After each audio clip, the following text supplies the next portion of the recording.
Pernah kebayang nggak? Ada sebuah bahasa yang fungsinya bukan cuma buat ngobrol sehari-hari, tapi juga jadi simbol kedaulatan sebuah kerajaan? Nah, kita akan kenalan sama Wolio, bahasa dari Sulawesi Tenggara yang ceritanya penuh dengan identitas, kekuasaan, dan warisan budaya yang luar biasa. Pertanyaan ini penting banget, karena inilah inti dari kisah Wolio. Kita bakal lihat gimana bahasa ini jadi lebih dari sekedar alat komunikasi, tapi menjelma jadi simbol politik dan budaya yang kuat banget buat Kesultanan Buton. Oke, untuk ngerti kekuatannya, kita perlu mundur sedikit ke masa lalu. Wolio ini bukan cuma sekedar bahasa daerah biasa loh. Dia adalah bahasa resmi sebuah kerajaan yang berdaulat, salah satu pilar utama Kesultanan Buton. Kerennya, Kesultanan Buton itu punya sistem 3 bahasa yang sangat strategis.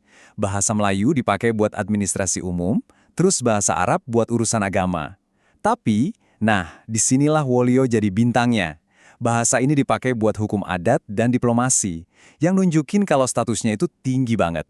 Jadi, keputusan menjadikan Wolio bahasa resmi itu sebuah pernyataan politik yang sangat tegas. Ini cara kesultanan buat nunjukin kedaulatannya, sekaligus jadi simbol yang menyatukan rakyatnya dan ngasih pesan ke dunia luar. Hei, kami ini bukan wilayah jajahan ya. Oke, selain sejarahnya yang kaya, bunyinya juga unik banget. Jadi, apa sih yang sebenarnya bikin bahasa Wolio ini kedengaran begitu khas? Salah satu ciri utamanya, Wolio itu adalah bahasa vokalis. Maksudnya apa? Gampangnya, setiap kata dalam bahasa Wolio itu wajib, harus banget diakhiri sama salah satu dari 5 bunyi vokal.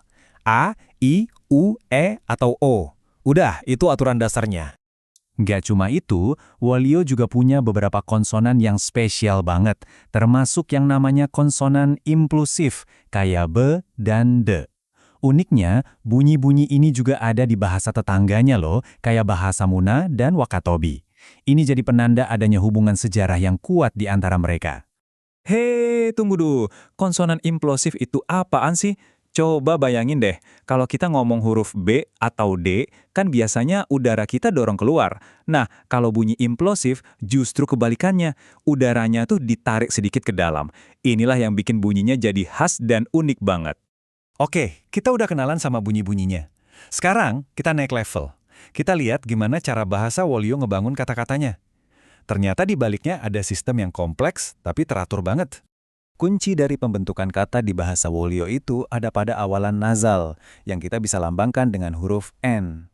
Awalan yang kelihatannya simpel ini ternyata punya kekuatan buat ngubah bunyi pertama dari kata dasar yang ikutin dia. Biar gampang, kita ambil contoh kata pakai. Nah, pas awalan N ini ketemu sama bunyi P, si awalan ini langsung beradaptasi dan berubah jadi M.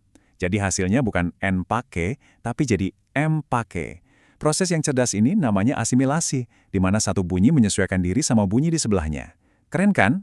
Kehebatan Wolio itu nggak cuma terdengar pas diucapin, bahasa ini juga punya tradisi tulis yang sangat kuat, bahkan lengkap dengan sistem aksara buatan sendiri. Nama aksaranya itu Buri Wolio. Dari namanya aja udah kelihatan, ini tuh bukan sekadar adopsi, tapi benar-benar hasil rekayasa linguistik yang sengaja dibuat oleh para ulama dan cendekiawan Buton biar pas banget sama kebutuhan bahasa mereka. Jadi total ada berapa huruf di aksara Buri Wolio? Jawabannya adalah 22. Dan angka ini bukan asal-asalan loh, tapi hasil dari sebuah proses adaptasi yang sangat cerdas. Gini nih cara mereka bikinnya. Mereka mulai dari aksara Arab, terus milih 17 huruf yang relevan. Setelah itu mereka nambahin 5 huruf lagi yang diadaptasi dari aksara Jawi atau Arab Melayu. Tujuannya jelas banget, supaya bisa menciptakan sistem tulisan yang bisa secara akurat menangkap semua bunyi unik yang ada di bahasa Wolio. Dari masa kejayaannya dulu, sekarang kita lompat ke masa kini. Gimana ya nasib bahasa Wolio di tengah gempuran tantangan zaman modern? Bisa dibilang, nasib Wolio sekarang tuh ada di persimpangan jalan. Di satu sisi, ada banyak ancaman, kayak pernikahan antar etnis atau anggapan kalau bahasa daerah itu kuno. Tapi, di sisi lain, harapannya masih besar banget. Masih ada keluarga yang terus menggunakannya, sekolah-sekolah yang menjadikannya kurikulum lokal, sampai ada inovasi modern kayak aplikasi kamus digital. Dan Wolio ini nggak berjuang sendirian. Dia itu bagian dari keluarga bahasa yang lebih besar loh. Kosakatanya aja mirip sampai 45% dengan bahasa Muna dan Wakatobi. Kekerabatan ini justru memperkuat posisinya sebagai warisan berharga yang harus dijaga bersama-sama. Jadi, di tengah tekanan modernisasi dan semangat untuk melestarikan, masa depan Wolio bakal gimana ya? Dengan adanya alat-alat digital dan rasa bangga akan budaya yang masih kuat, kira-kira bahasa para raja ini bisa menemukan kembali suaranya nggak di abad ke-21? Nah, itu pertanyaan yang menarik untuk kita renungkan.